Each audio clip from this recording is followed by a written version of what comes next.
Adara's eyes glow red as she began to sew the Valentine dress. She muttered to herself, "I will destroy her relationship. I will render her man useless. Yes, of course, I will ruin her Valentine date and make her weep." Then she laughed.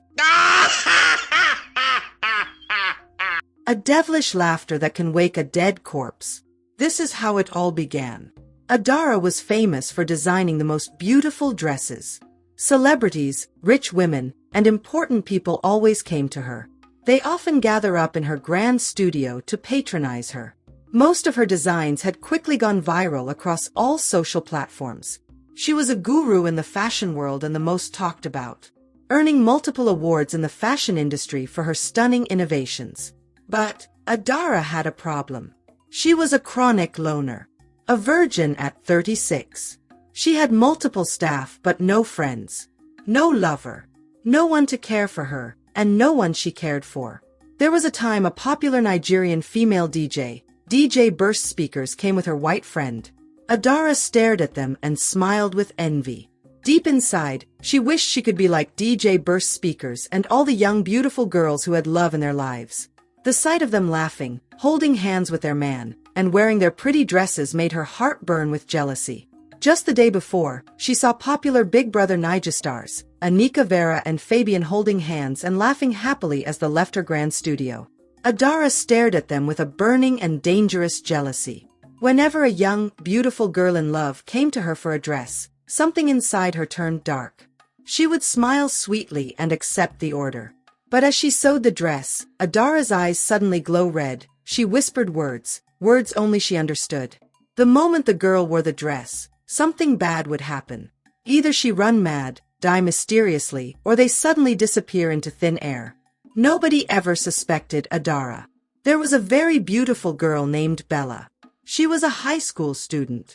She was 20 years old. Bella's beauty could raise a decayed corpse. Her smile, her curves, her personality were unmatched. They were breathtaking. Money meant nothing to Bella. Her parents were stinking rich. Whatever she wants, she gets in a flash. Bella was in love with a guy from her school, named Jaden. Jaden was her senior, and he was slightly older than her. They had secretly been seeing each other. For Bella, everything about Jaden was just perfect. His smile, the way he talked, the way he laughed and walked, everything about him was just otherworldly. Bella had future plans, and Jaden fits into her plan perfectly. Her sexual experiences with Jaden were explosive and mind-blowing. Every time, Jaden always knows when to quicken the pace, making her half raise as he brings her to a euphoric peak that makes her scream and shiver. Each time Bella remembers them, she falls in love with him over and over again.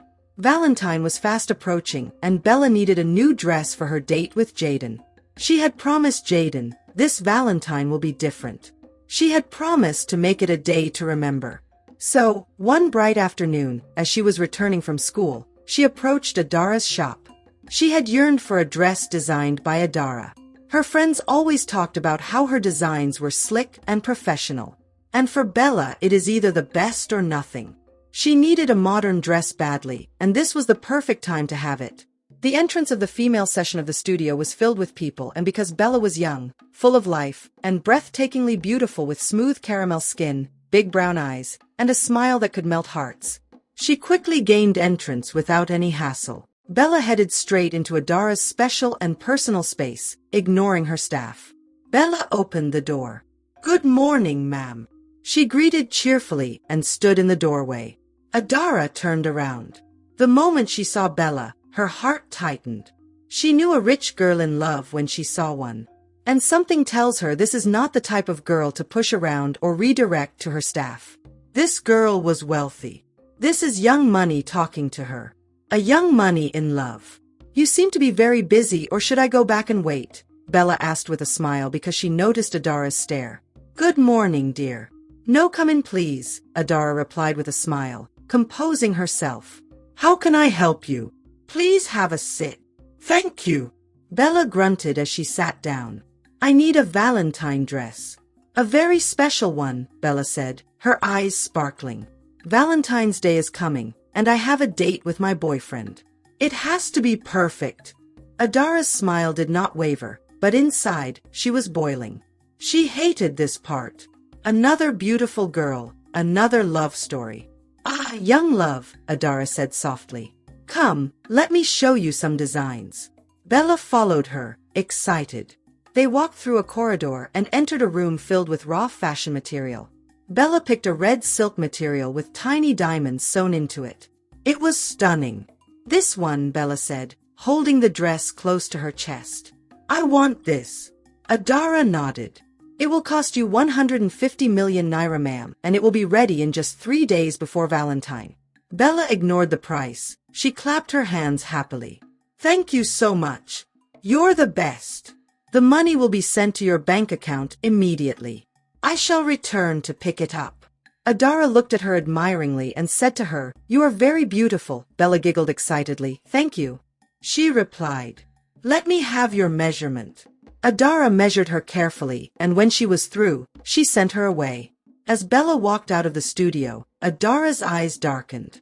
She touched the red fabric and thought to herself, "She didn't even negotiate the price. She is so happy and very in love. And here I am lonely. My love life is nothing to write home about. I can't let her relationship blossom. I will put an end to her relationship." So the next day, she began to sew. But with every stitch, she whispered strange words.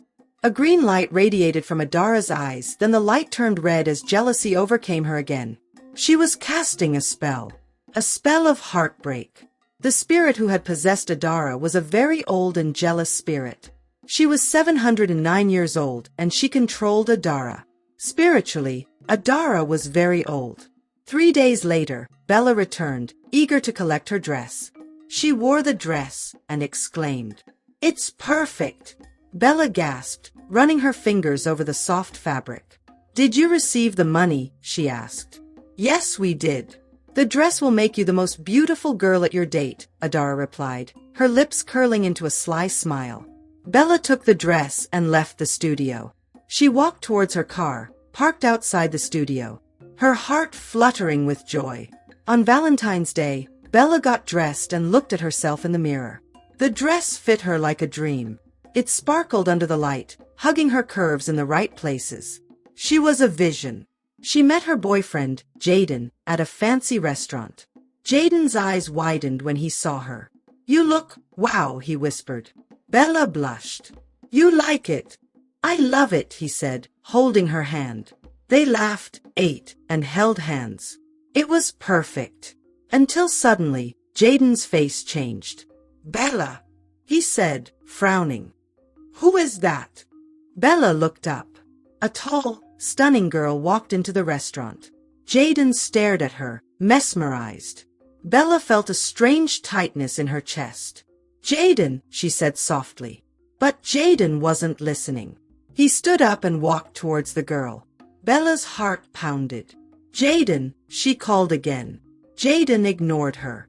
He was now talking to the girl, smiling at her the way he used to smile at Bella. Bella felt sick. What was happening? Her eyes widened as she watched her boyfriend, the love of her life, ask for another girl's number right in front of her. Bella cleaned her eyes in disbelief, hoping to wake up from this scary dream. Jaden had completely forgotten she even existed in a flash.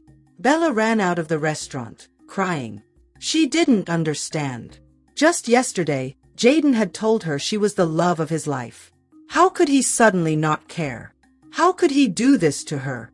Something was wrong. Outside the restaurant, Bella commanded her chauffeur, "Take me home immediately." She entered her car and zoomed off, her heart shattering. Meanwhile, in her fashion studio, Adara sat in the dim light, sipping tea.